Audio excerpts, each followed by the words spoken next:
దీన్ని ఇమ్మీడియట్‌గా పవన్ కళ్యాణ్ అక్కడికి వెళ్ళిపోయాడు. నిజానికి ఇదొక లోకల్ చిన్న సంఘటన. ఇలాంటివి వందలు జరుగుతున్నాయి ఆంధ్రప్రదేశ్‌లో. ఎప్పుడు గూడా ఏ పెద్ద ఇన్సిడెంట్‌కి ప్రజల మీద అనేక దాడులు, స్త్రీల మీద అనేక దాడులు, స్త్రీల మీద స్త్రీలని హత్య జేయడాలు, చిన్నపిల్లల మీద చిన్నపిల్లల్ని హత్య జేయడాలు, వీళ్ళ పార్టీ వాళ్ళే దళితుల మీద దాడులు, ఇవి అన్నీ జరిగినా గూడా ఇప్పటివరకు పవన్ కళ్యాణ్ వాటికి ఏవి వెళ్ళట్లేదు.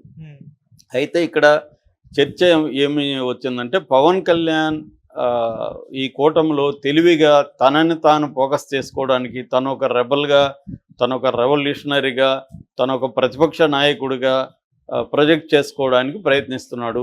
లోకేష్ ఏమో సైలెంట్గా ట్విట్టర్కే పరిమితం అయిపోతున్నాడు. సో పవన్ కళ్యాణ్ లీడర్షిప్ పెరుగుతుంది జనంలో, లోకేష్ది పెరగట్లేదు అని లోకేష్ అభిమానులు, తెలుగుదేశం అభిమానులే ఆందోళన వ్యక్తం చేసే పరిస్థితి క్లియర్గా కనబడుతుంది. సోషల్ మీడియాలో కూడా పోస్టులు అలా పెట్టుకుంటున్నారు. అంటే మన లోకేష్ ఏం చేస్తున్నాడు, చంద్రబాబు ఏమి వ్యూహాలు వేయట్లేదా, పవన్ కళ్యాణ్ పెరుగుతుంది. ఎందుకంటే మనకి మేజర్గా 3 సంఘటనలు 3-4 చెప్పుకోవచ్చు. ఒకటి, లడ్డూ టైంలో పవన్ కళ్యాణ్ లడ్డు విషయంలో ఎంటర్ అయిపోయి తను చంద్రబాబుకి వెళ్తున్న పేరుని తను వైపు నుంచి డైవర్ట్ చేసుకొని తను ప్రాయచిత్త దీక్ష 11 రోజులు చేసి తను ఒక సనాతన ధర్మం మీద మాట్లాడి తను ఫోకస్ అయిపోయాడు నేషనల్ వైడ్. రెండవది, హోంమంత్రి అనిత మీద విరుచుకుపడి అనిత స్థానంలో ఆ హోంశాఖ నేనే తీసుకుంటానని చాలా తీవ్రంగా మాట్లాడాడు. అది రెండో సంఘటన. అది ఎందుకు మాట్లాడాడంటే వైసీపీ వాళ్ళ మీద పోలీస్ శాఖ చర్యలు తీసుకోలేదు అన్న యాంగిల్లో అది మాట్లాడాడు. మూడవది, కాకినాడకి వెళ్ళిపోయి సిద్ధ షిప్ అని అది కూడా నేషనల్ వైడ్ ఇష్యూ చేయగలిగాడు. నాలుగవది, ఇప్పుడు గాలివీడు వెళ్ళిపోయి నిన్న మాట్లాడాడు. దాంతోపాటు ఇంకొక ప్రోగ్రాం కూడా ప్రకటించాడు. ఎవరి మంత్ నేను జిల్లాలు తిరుగుతాను, ఎవరి మంత్ గ్రామాల్లో నిద్ర చేస్తాను, ఇదంతా.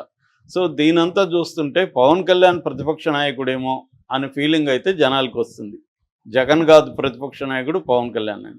అయితే పవన్ కళ్యాణ్ జాగ్రత్తగా కానీ ఆయన హిస్టరీ కానీ ముందు నుంచి చూస్తే పవన్ కళ్యాణ్ జగన్కి యాంటీగానే ఆయన ప్రోగ్రాం ఉంటుంది. ఈ హేట్స్ జగన్, కారణాలు ఏవైనా జగన్ అంటే ఆయనకు పడదు. జగన్ ఎక్కడ మనం కానీ గమనిస్తే 2014 నుంచి 19 వరకు మీరు చూడండి, పవన్ కళ్యాణ్ ప్రోగ్రామ్స్ అంతా చూడండి, ఎక్కడ జగన్ ఏదైనా అనౌన్స్ చేస్తే ఈయన ముందే వెళ్ళిపోతాడు ఆడికి. ఇప్పుడు కూడా అంతే. జగన్ మా సంక్రాంతి నుంచి జనంలోకి వెళ్తానన్నాడా, ఈయన కూడా జనంలోకి వెళ్తానంటున్నాడు. ఈయన అధికారంలో ఉన్నా లేకపోయినా జగన్కి పేరు రాకూడదు, జగన్ అధికారంలోకి రాకూడదు అనేది ఏకైక అజెండాగా పవన్ కళ్యాణ్ది కనిపిస్తుంది. అయితే ఇక్కడ ఇప్పుడు మామూలుగా అయితే తెలుగుదేశం వాళ్ళకి ఇది ఆనందమే. ఎందుకంటే జగన్ని దెబ్బతీసి జగన్ పేరు రాకుండా చేస్తే తెలుగుదేశం వాళ్ళకి మంచిదే. కానీ ఇప్పుడు ప్రాబ్లం ఏంటి, పవన్ కళ్యాణ్ రైజ్ అయిపోయి లోకేష్ రైజ్ కాకపోతే రేపు పొద్దున లోకేష్ సీఎం అయ్యేది ఎలాగా అన్న ఒక ఆందోళన తెలుగుదేశం వర్గాల్లో ఉన్నట్టుగా మనకు కనబడుతుంది. అయితే పవన్ కళ్యాణ్ నేను చెప్పిన ఈ 4 సార్లు కూడా ఆయన ఎప్పుడు బయటకు వచ్చాడు, లడ్డు విషయం ఏంటి, జగన్ ఇన్వాల్వ్ అయినాడు కాబట్టి లడ్డులోకి ఇన్వాల్వ్ అయ్యాడు ఈయన కూడా, లేకపోతే ఇన్వాల్వ్ అయ్యేవాడు కాదు. అట్లాగే కాకినాడలో కూడా అక్కడ ద్వారంపూడి చంద్రశేఖర్ రెడ్డి ఇన్వాల్వ్ అయినాడు కాబట్టి అతనికి వ్యతిరేకంగానే ఈయన వెళ్ళి షిప్పు అన్నాడు, అదర్వైజ్ ఈయన ఇన్వాల్వ్ అయ్యేవాడు కాదు. అట్లాగే అనిత విషయంలో ఎందుకన్నాడు, వైసీపీ నాయకుల్ని పోలీసులు సరిగ్గా పట్టించుకోవట్లేదు, వాళ్ళ మీద చర్యలు తీసుకోవట్లేదు అన్న యాంగిల్లోనే కోపం ఎక్స్ప్రెస్ చేశాడు. ఇప్పుడు వెళ్ళింది గాలివీడికి ఎందుకు, ఎవరో ఒక లోకల్ వైసీపీ నాయకుడు ఒక ఎంపీడీఓని కొడితే వెళ్ళాడు అంటే క్లియర్గా పవన్ కళ్యాణ్ మొత్తం ప్రోగ్రామ్స్ అంతా కూడా ఆలోచిస్తే మనం ఆయన ప్రతిపక్షంలో ఉన్నాడేమో, జగన్ అధికారంలో ఉన్నాడేమో అన్న ఫీలింగ్ అయితే వస్తుంది. ఎందుకంటే ఈయన డిప్యూటీ సీఎం, ఈయన వెళ్ళాల్సిన అవసరం లేదు అక్కడికి, చర్య తీసుకోవచ్చు. పోలీసులు ఆల్రెడీ సిఐ అతను లాక్కుపోయాడు. నిజానికి వాళ్ళు సిఐ మీద వాళ్ళు కంప్లైంట్లు ఇవ్వాలి లాక్కుపోయారని. మామూలుగా తప్పు చేస్తే లీగల్గా ఆయన మీద చర్య తీసుకోవచ్చు, కానీ ఒక సిఐ సినిమాటిక్గా కొట్టుకుంటా ఎలా లాక్కుపోయాడు. కాబట్టి సిఐ మీద చర్య తీసుకోవాలి, ఎందుకంటే వాళ్ళకి విధి విధానాలు ఉంటాయి. మొన్న జడ్జి ఇక్కడ రైతుకు బేడీలు వేసిన దానికే సీరియస్ అయ్యారు. పోలీసుల మీద. అట్లాగా వాళ్ళకి ఏంటంటే అనేక సార్లు సుప్రీంకోర్టు తీర్మానాలు ఉన్నాయి. ఒక వ్యక్తిని అరెస్ట్ చేసేటప్పుడు ఎటువంటి విధి విధానాలు పాటించాలి, అవేమీ పాటించలేదు సిఐ. అతను తప్పు చేశాడో లేదనేది కోర్టులో తేలాలి. సిఐ ఎవడు కొట్టుకోట్లో పోవడానికి? అంటే దాని మీద కూడా పవన్ కళ్యాణ్ వెళ్ళిపోయాడంటే అర్థం ఏంటంటే అతను ప్రతిపక్ష నాయకుడిలాగా ఫీల్ అవుతున్నాడు. ఓకే. దేనికి ఎప్పుడు ఫీల్ అవుతున్నాడు? వైసీపీకి ఎక్కడన్నా పేరు వచ్చినా, వైసీపీ వాళ్ళు ఇన్వాల్వ్ అవుతున్నారన్నా, జగన్ ప్రజా ఉద్యమాలు చేస్తున్నారన్నా దాన్ని అడ్డుకోవడానికి పవన్ కళ్యాణ్ యాక్టివ్గా జనంలోకి వెళ్తున్నాడు. ఇది క్లియర్గా కనిపిస్తుంది. అయితే దీనివల్ల లోకేష్కి చిన్న గీత అయిపోతుంది. ఎందుకంటే ఇక్కడ జగన్ ఎదుర్కొనేది ఏకైక నాయకుడు పవన్ కళ్యాణే అన్న ఫీలింగ్ వస్తుంది. ఈ లోకేష్కి ఏమో అది లేదు. లోకేష్ ఇప్పటివరకు ఎవరు రాశారు? 4 సార్లు వాళ్ళు తెలుగుదేశం వాళ్ళే రాశారు. లోకేష్ 4 సార్లు విదేశాలకు వెళ్ళాడు, ఒక్కసారి మాత్రమే అఫ్సీల్కి వెళ్ళాడు, మిగతా 3 సార్లు అనఫ్సీల్కి వెళ్ళాడు. ఇక్కడ అసలు కనబడట్లేదు బయట అని వాళ్ళే, ఇది బాధతో రాసిన వ్యవహారం.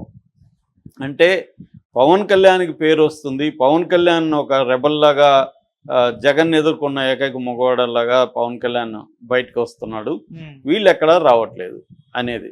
అయితే చంద్రబాబు ఏంటంటే చంద్రబాబుకున్న రాజకీయ అనుభవం వేరు. సో ఆయన ఏంటంటే ఇప్పటి వరకు జగన్ ఉద్యమాలు ఏమీ చేయలేదు, ఏదో మాట్లాడుతున్నాడు. ఇప్పుడు ఆయన 6 నెలల తర్వాత ఉద్యమాలు ప్రకటించాడు పల్లెలకి. ఇప్పుడు ఈయన కూడా వీళ్ళు ఏం చేస్తాడు? ఈయన ప్రతిపక్షంలో లేడు. ఈయన పనింది ఆల్రెడీ 5 మంత్రిత్వ శాఖలు ఇచ్చారు. 5 మంత్రిత్వ శాఖలు చూసుకోవడానికి ఈయనకి సరిపోదు. ఈయన జనంలోకి వెళ్ళి ఏం చేస్తాడు? ఇది ఇప్పుడు లోకేష్కి కూడా ప్రాబ్లం అయిపోయింది. అప్పుడు చంద్రబాబు ఆల్రెడీ ఏంటంటే ఆయన ఏ పని చేసినా ముందుగా దాన్ని స్టడీ చేసి చేసే లక్షణం చంద్రబాబుకు ఉంది. కాబట్టి ఆల్రెడీ రాబిన్ శర్మ వీళ్ళ టీము పనిచేస్తుందంట. అంటే జగన్ పరిస్థితి ఏంటి, ప్రజలు ఏమనుకుంటున్నారు, జగన్కి ఏ స్థాయిలో ఇది పెరుగుతుంది, ఇవన్నీ చంద్రబాబు స్టడీ కోసం ఆల్రెడీ వీళ్ళని ఉపయోగించారు. ఇక్కడ కూడా మన ఆయన ఎవరు ప్రశాంత్ కిషోర్తో కూడా టచ్లో ఉన్నాడని చెప్తున్నారు. అంటే ఎలాంటి వ్యూహాలు వేయాలి, జగన్ ప్రజా ఉద్యమం చేస్తే ఆయనకి మంచి పేరు వచ్చే అవకాశం ఉంది. ఎందుకంటే ప్రజల్లో అసంతృప్తి ఉంది. ఇప్పుడు ఈ అసంతృప్తికి ఎవరో ఒకరు కావాలి కదా. ఎందుకు అసంతృప్తి ఉందంటే వాళ్ళే రాస్తున్నారు తెలుగు. ఇదే రాధాకృష్ణ రాశాడు, అసంతృప్తి లేదు సంతృప్తి కూడా లేదని రాధాకృష్ణ రాశాడు. అంటే సంతృప్తి లేదనేది అయితే క్లియర్గా అర్థమవుతుంది. ఇక ఈనాడైతే సంతృప్త స్థాయి పడిపోయింది, 70 నుంచి 20-25 పడిపోయిందని ఈనాడు రాసింది. అంటే క్లియర్గా ఏంటంటే ఎప్పుడైనా కూడా నిజానికి ఎవరు మొన్న విశ్లేషిస్తున్నారు, ఆంధ్ర ప్రజల్ని ఎవరు కూడా సాటిస్ఫై చేయలేరని. ఎందుకు చేయలేరంటే ఎక్కువ హామీలు ఇస్తే చేయలేరు. ఎప్పుడైనా కూడా మీరు హామీలు ఇవ్వకపోతే వాళ్ళకి కూడా అంత ఇది ఉండదు. ఎందుకు ఓట్లు వేస్తారు? హామీలు ఎక్కువ ఇస్తేనే కదా ఓట్లు వేస్తారు. జగన్ 70,000 కోట్లు సంవత్సరానికి ఖర్చు పెడుతుంటే చంద్రబాబు 1,20,000, 1,30,000 కోట్లు నేను ఖర్చు పెడతానని అన్నిటినీ పెంచేస్తూ హామీలు ఇచ్చారు. సో దానికి జనాలు ఎక్స్పెక్టేషన్స్ పెరిగి జనాల్ని నిందిస్తే ఏం లాభం?